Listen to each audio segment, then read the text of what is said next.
1,20,000 টাকা উধাও। নিজের ব্যাংক অ্যাকাউন্ট থেকে কিভাবে এই টাকা উধাও হয়েছে তা কিছুই বলতে পারছেন না অবসরপ্রাপ্ত পুলিশ আধিকারিক চিরঞ্জিত ঘোষ। এ বিষয়ে স্থানীয় থানা সহ ক্রাইম ব্রাঞ্চকেও বিষয়টি অবগত করা হয়েছে।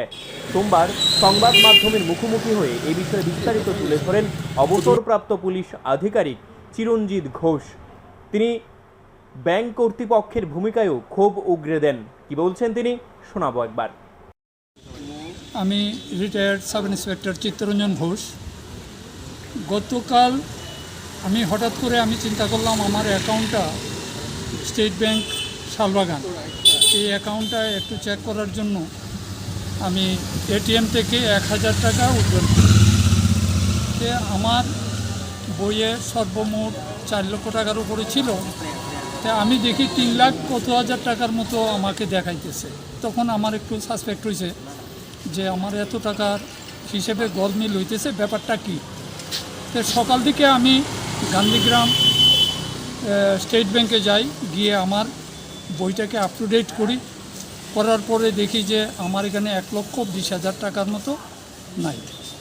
তখন আমি সাথে সাথে শালবাগান ওই বিএসএফের ভেতরে যে SBI আছে ওটাতে গেলাম এবং ওনাদেরকে বললাম, ম্যানেজারকে বললাম। ম্যানেজারে বেশি গুরুত্বও দেয়নি, ওনাকে আমি জিনিসটা জানিয়েছি এবং স্টাফকে জানিয়েছি।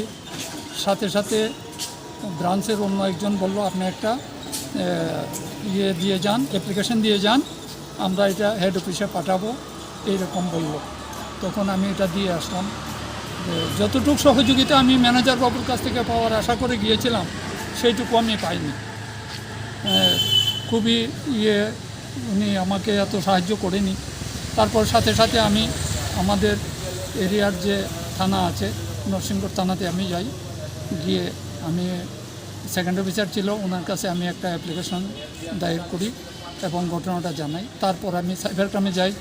তো এইখানে গিয়ে আমার এইগুলো জানাই, কত টাকা আমার কীভাবে লস হয়েছে এটা পাওয়ার জন্য। শেষ পর্যন্ত আপনাদের শোনাবেন। পুলিশের থেকে কি আশ্বাস পেয়েছেন? পুলিশ থেকে সাইবার ক্রাইম তো আমাকে খুব আশা দিয়েছে যে ওদের ইয়েগুলো লক করে দিয়েছে, যে ওরা আসবে এবং ধরা পড়বে।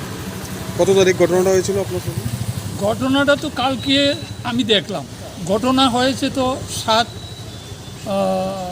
5-7 থেকে শুরু হয়েছে এটা।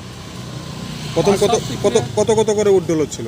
ও টোটাল তো উইথড্রল 50,000 করেছে, 1,000 করে উঠেছে, 19,000 উঠিয়েছে, এইভাবে টোটাল 1,20,22,000।